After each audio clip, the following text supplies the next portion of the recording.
Thank you, everyone, for staying. This next conversation is going to be fascinating as well. Our next speaker is Jamie Watt. Many of you will know his name. He is the executive chairman of Navigator, a public affairs commentator and a columnist for the Toronto Star. He's also the best-selling author of What I Wish I Said, Confessions of a Columnist, his debut book that is already in its second print run.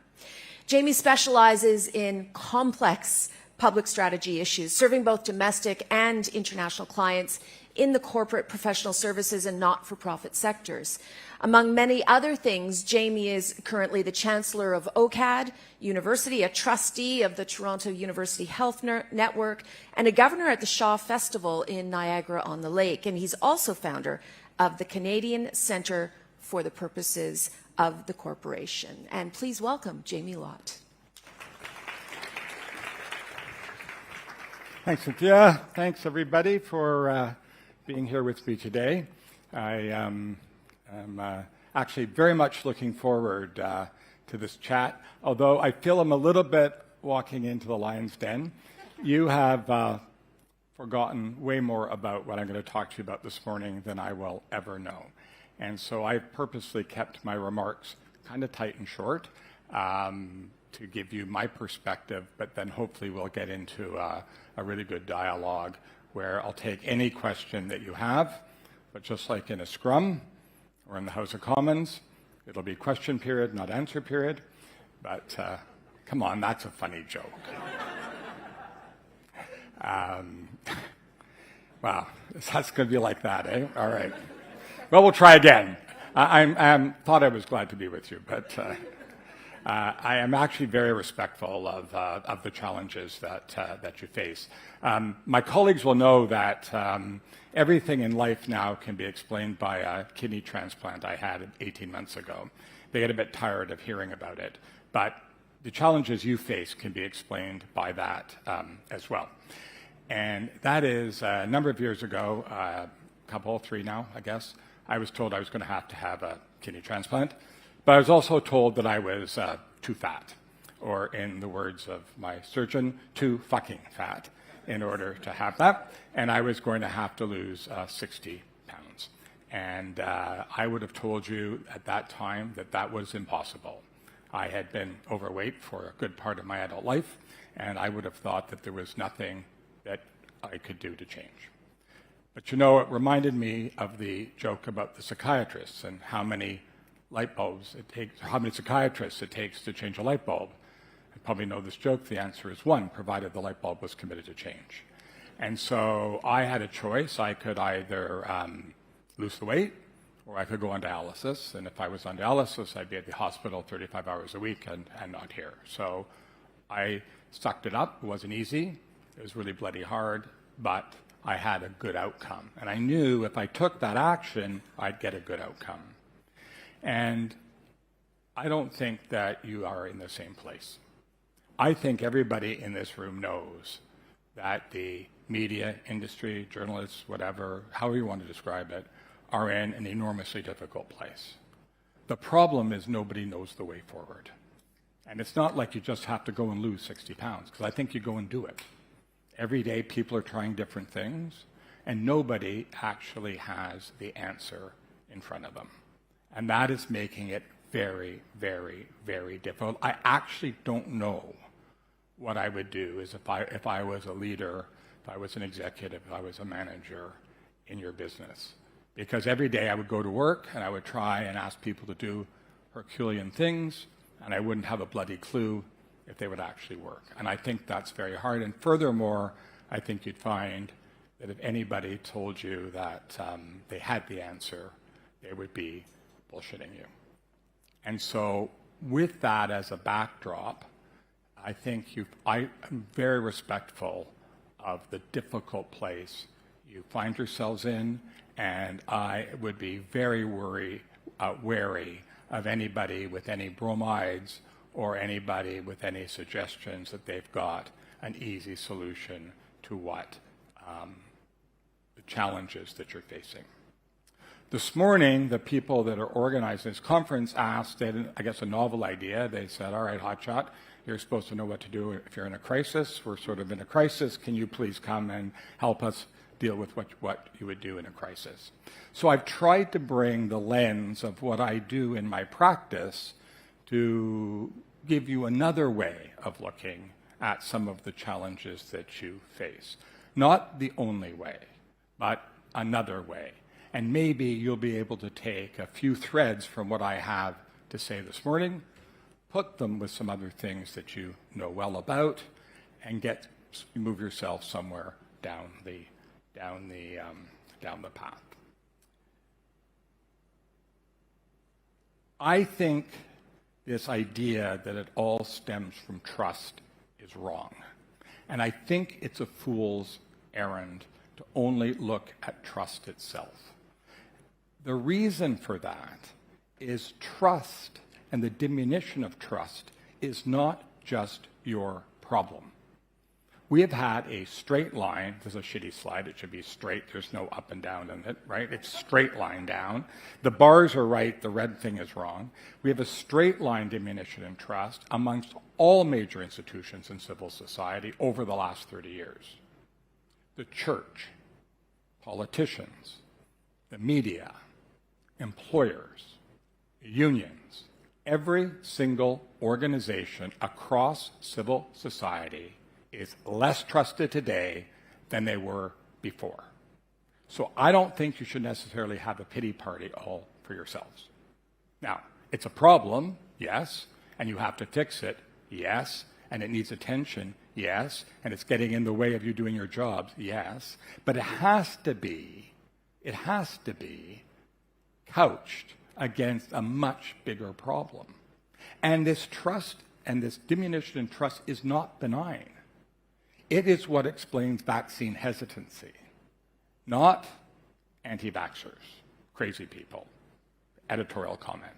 I'm a columnist, I'm allowed. But vaccine hesitancy. Why on earth would we, someone mentioned in my introduction that I'm a trustee of UHN, we're the largest and best and most wonderful healthcare system in Canada. We're sort of like people go to Harvard, wait 5 minutes, and we'll tell you how wonderful we are.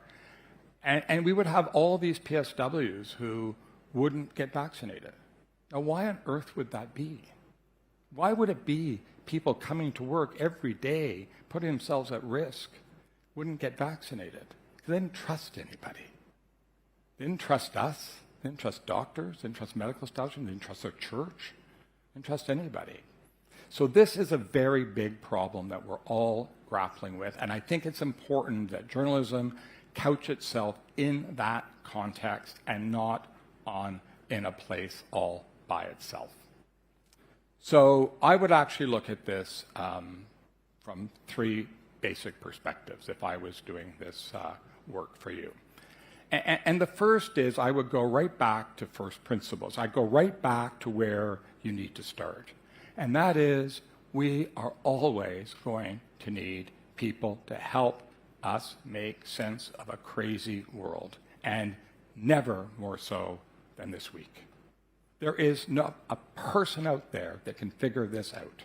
And we need people, putting aside trust for one moment, we need people with storytelling skills. We need people with news gathering skills.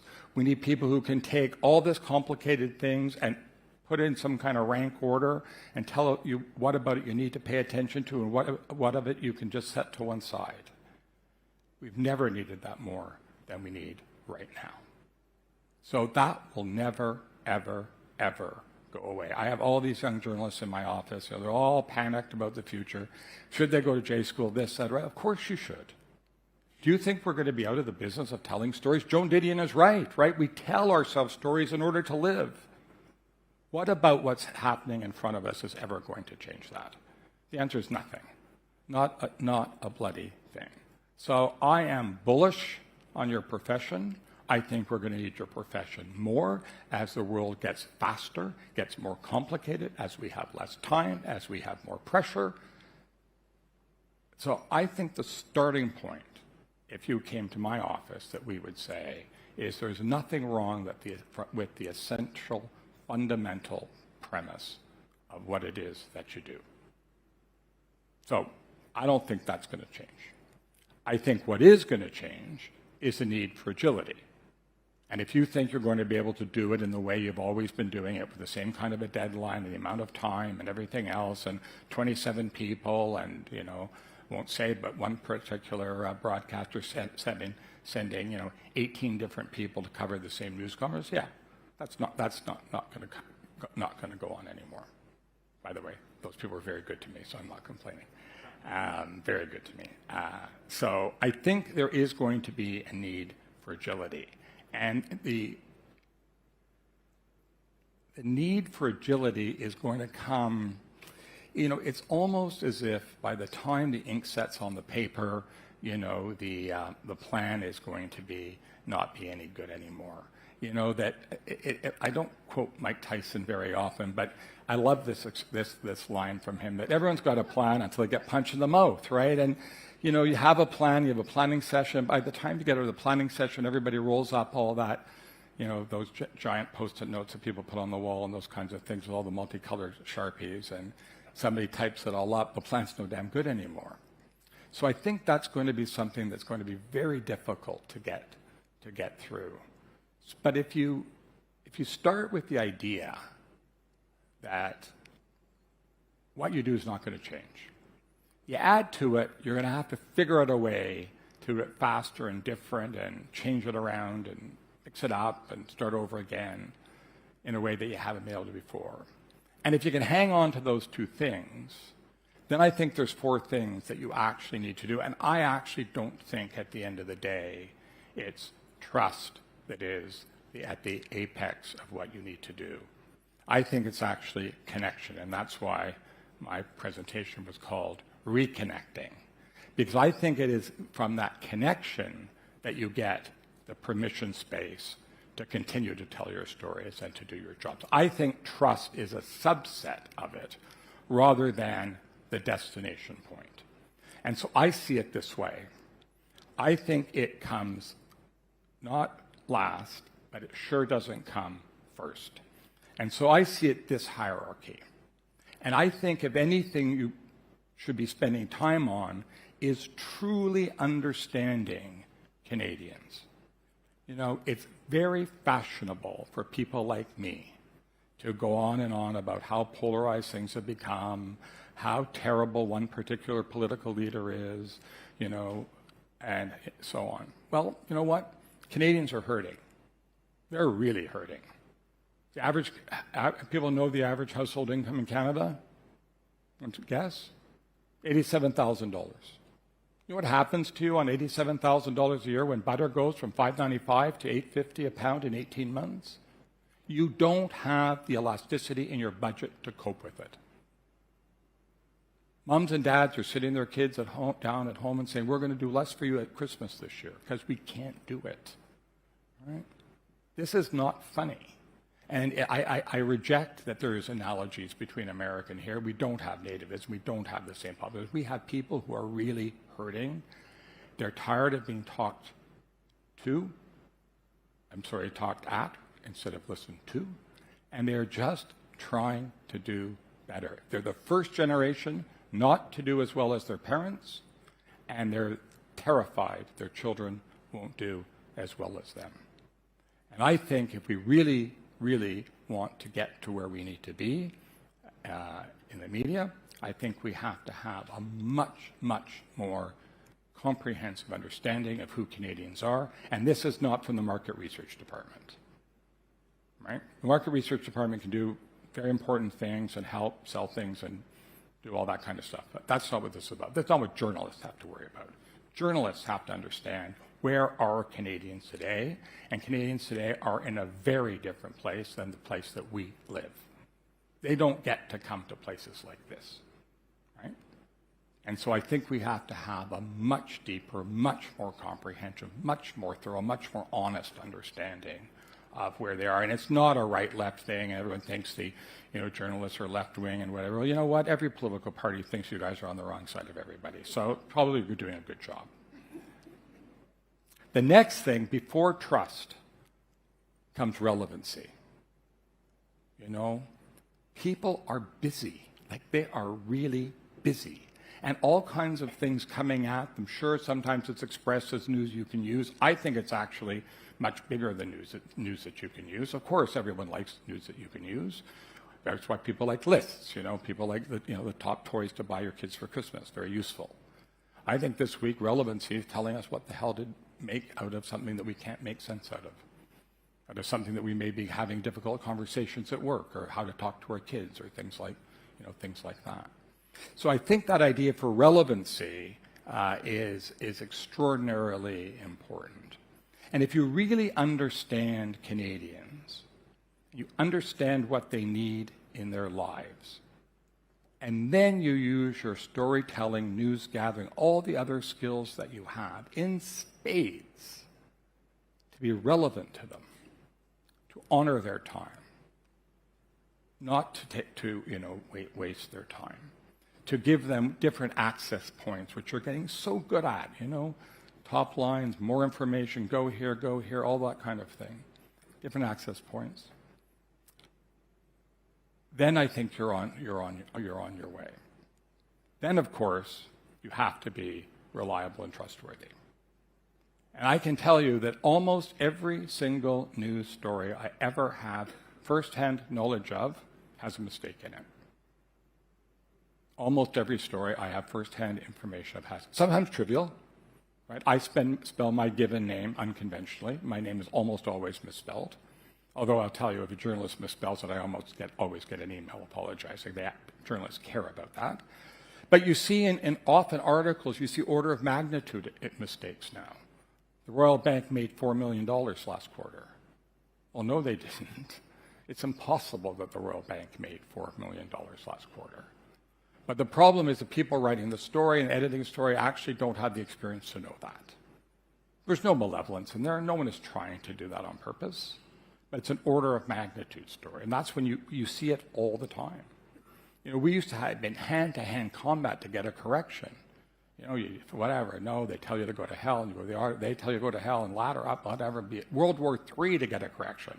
Now, just look online. Story updated, right? And if there's nothing happening, right, then you know why it was updated. So I made a mistake. And so I think that idea of being accurate becomes very important to trustworthiness. But if you've found a way to figure out what Canadians want, deliver them information that's relevant to them, do it in a way that they know to be reliable and that they can count on, then you're going to connect with them. And when you connect with them, that is, to me, the Holy Grail, not trust. Trust is a component of it.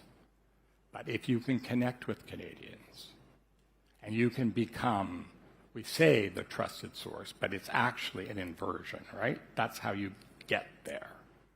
And if you can connect with Canadians, then you will find yourself in a place where you're utterly indispensable to the public discourse. Right, to the public debate, to the debate of the great issues of our time, to equipping Canadians with the ability to have those debates, not in a polarized way, but in a Canadian way. Canadian way. Because I can tell you right now, the politicians we have in this country are not representing the vast majority of your viewers, your listeners, and your readers. Because most Canadians are in the middle, where these politicians are representing neither. Most Canadians are much more moderate. We're decent people. We're compassionate. We're for second chances. We're people of the Charter. We believe in socialized medicine, nobody left behind, nobody going bankrupt. Who says we don't have Canadian values? It's nonsense. We've got lots of Canadian values. And our politicians aren't speaking to those values. And I think that if you understand Canadians, find a way to be relevant, give them information that's reliable and trustworthy, you'll be able to connect with them, and you'll be able to do so in a way that lets Canadians actually fulfill their citizenship. And if you can do that, I think that's a pretty good day's work. Thanks. Yep.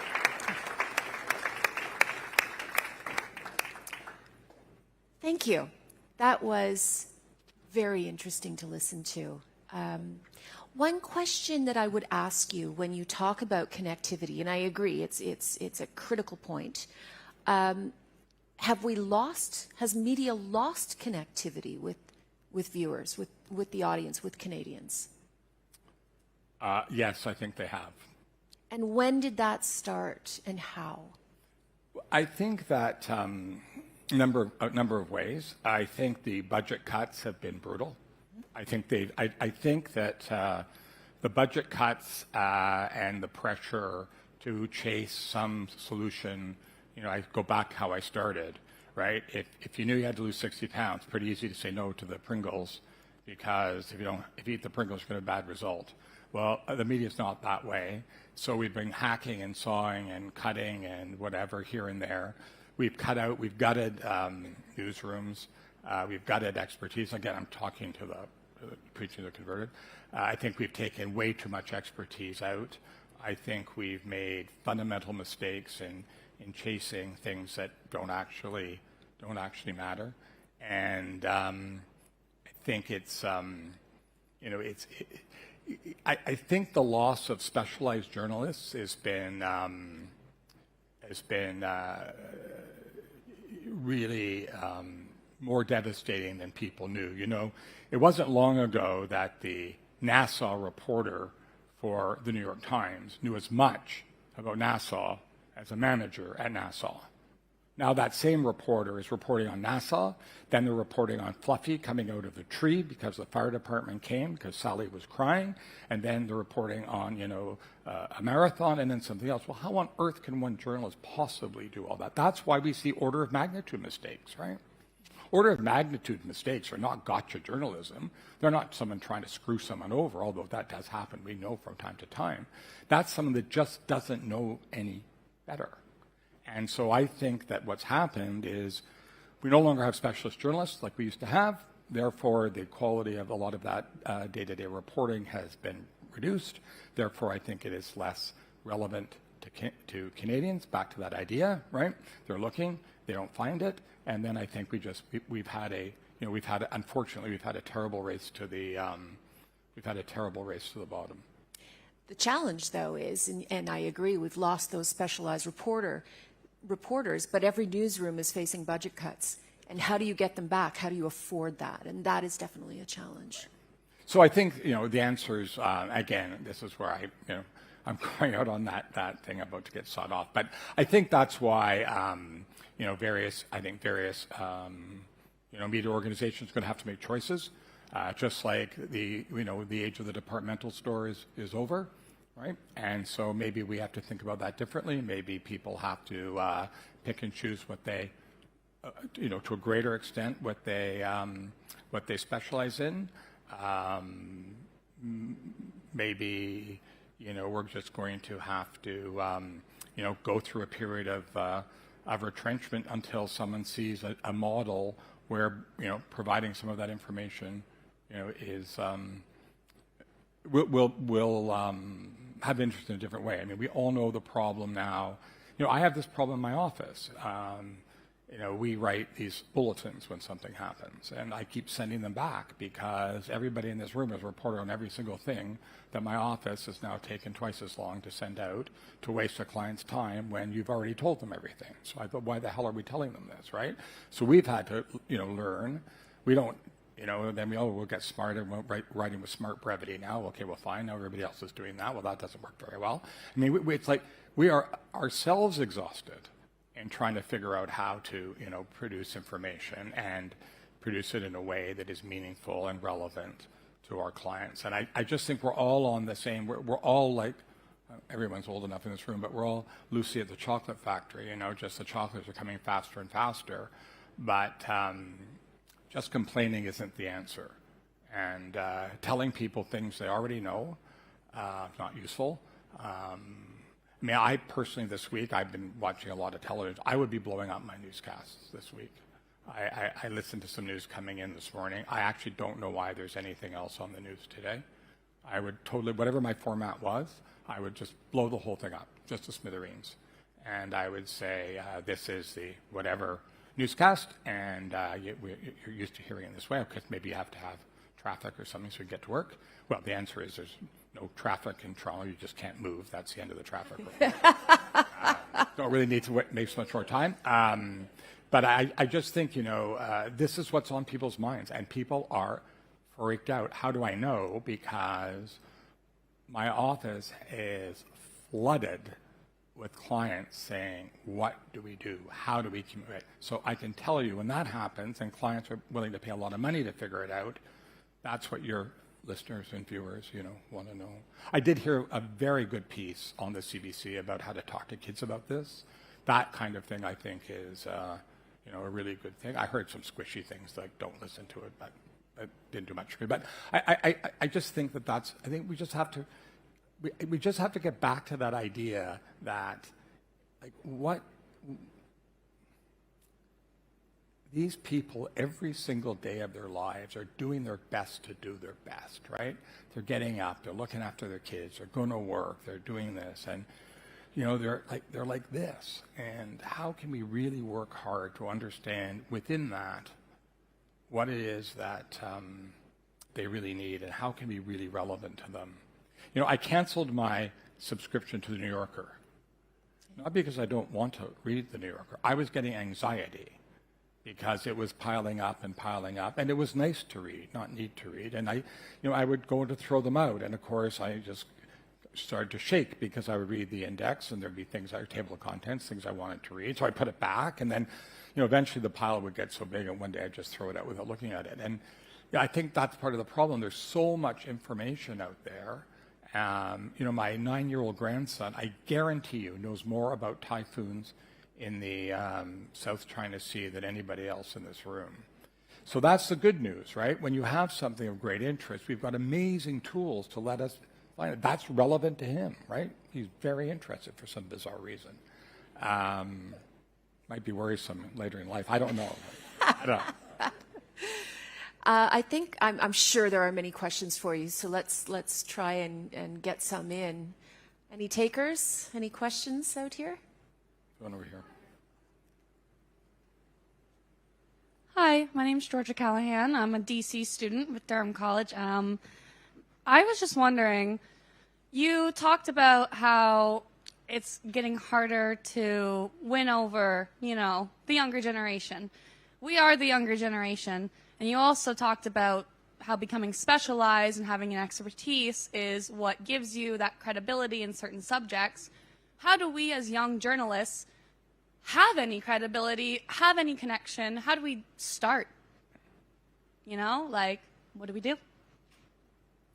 That's a true question. First of all, I don't think that winning over the younger generation is especially difficult. I think we have to win over all generations now. I think that the challenges are different with different generations, but I think we've got a similar problem across all generations.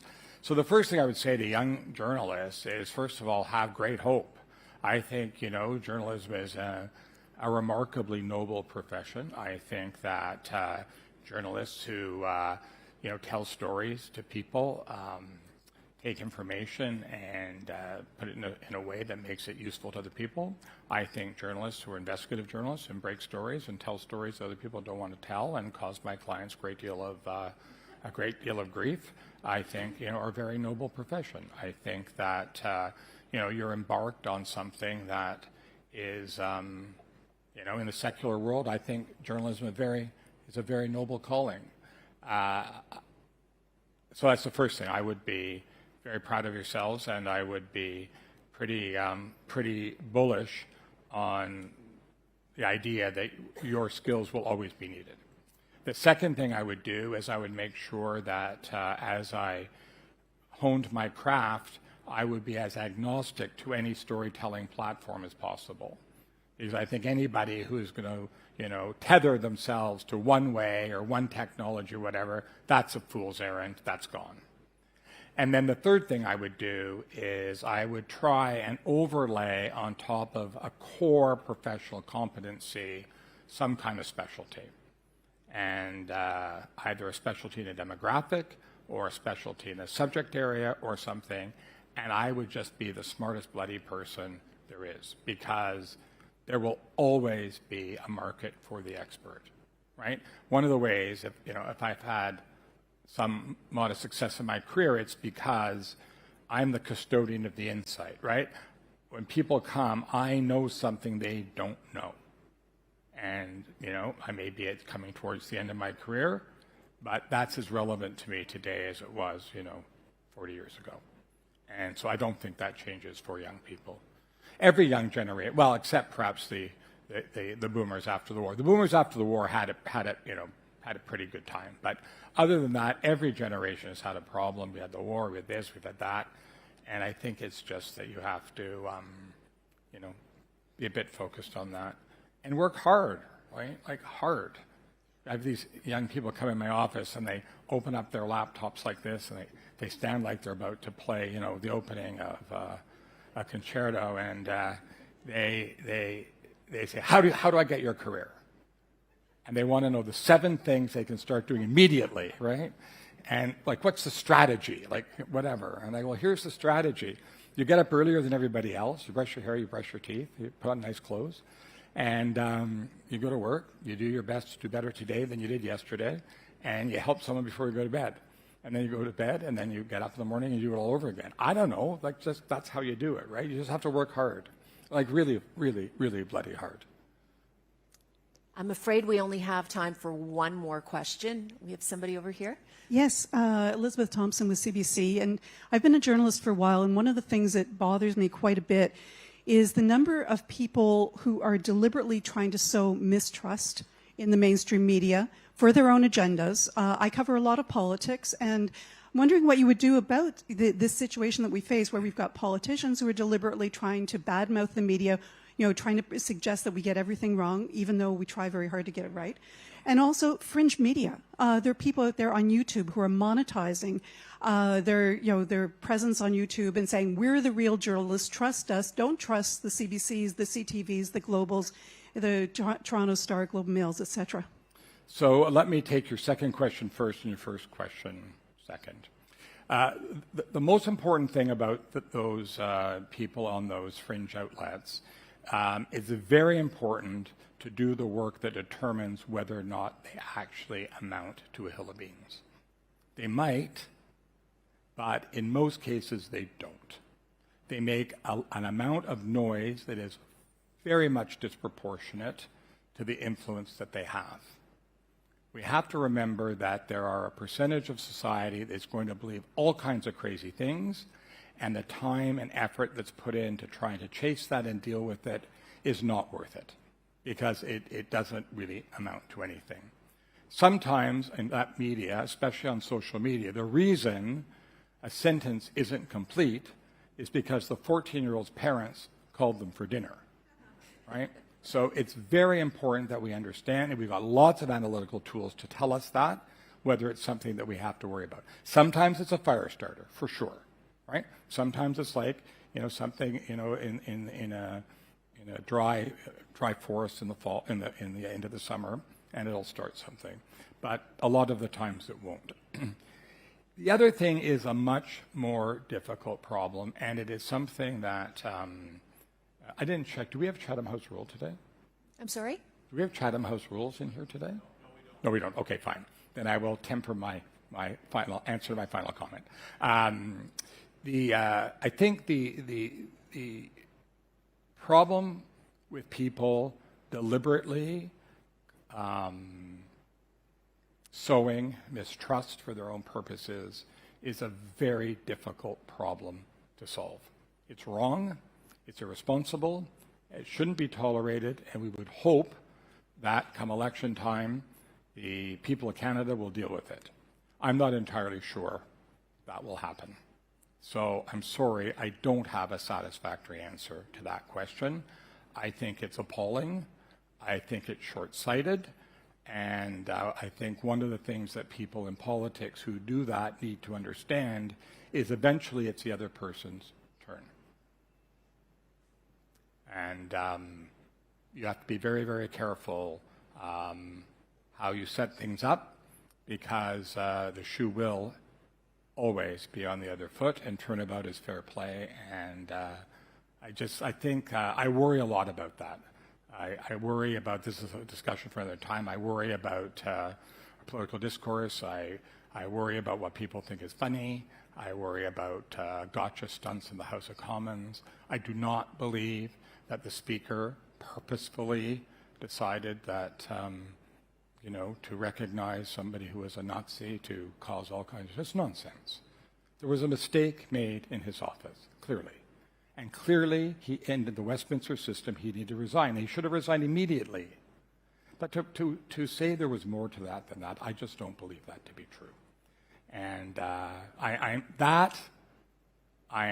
very worried about. Now, I 60 seconds before I go, I have to hold you hostage for 90 seconds. I mentioned at the beginning of my time today that I had a kidney transplant 18 months ago.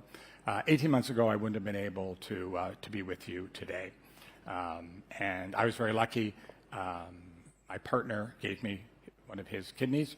He kept the better one, but he gave me one of his kidneys. And as a result, I went to, not to be the old person talking about their doctor's appointments, but I went to see my transplant nephrologist, who will be my friend for life, last week. And every single one of 4 pages worth of biochemistry is normal. My blood pressure is... my blood pressure is 120/60, and I am restored to complete health. I got the top 2% result possible. And but here's the thing. Here's the thing. The thing is that if he wasn't able to give me his kidney, I would have had to wait 10 years. And I would have been on dialysis 35 hours a week at the hospital for 10 years. And that's because for every 100 kidneys that are made available, only one is any good. And that's because most people who die, of course, are ill. And so that's not, by the way, not kidneys, that's organs. Their organs aren't used to anybody, right? We really need catastrophic death, which is a horrible thing. So what we need is more people to donate their kidneys or organs so that we can help this problem. And so it's very easy to do. You just go, I'm sorry if people are here not from Ontario, you have one for your own province. You just go on to your government's website, or you can go to beadonor.ca. It takes 90 seconds, and you get a chance to you fill this out, and it will make a meaningful difference in people's lives, and it's just super important. Look, if you've got a religious reason not to do it, or you just are weirded out by it, that's completely fine. I totally understand that. But otherwise, it would really make a big difference in people's lives. And just on that point, because I'm plugging my book, I wanted to just, and authors have to read from their books, I thought it'd end with the last 4 chapters. It's another cheap joke. It works every time. But I'm sure everybody in this room knows who Paul Dewar is, former New Democrat member of Parliament, son of the famous Marion Dewar, Mayor of Ottawa. And these are the last 4 paragraphs of my book, and it goes like this. In the late Paul Dewar's final statement to Canadians, he told us he saw his illness as a gift. I never truly understood those words until I was lying alone in the middle of the night by myself in an ICU bed with an IV in every arm. But now I do. The finest gifts fill you with a sense of awe, humility, and renewed purpose. And today, I have a new life because the man I love risked his own. You can't quantify this feeling of gratitude or touch it or hold it in your hand. But you can live out your life with humility and renewed purpose and awe. You can get back and tell your story and keep the gift alive. So thank you for your attention.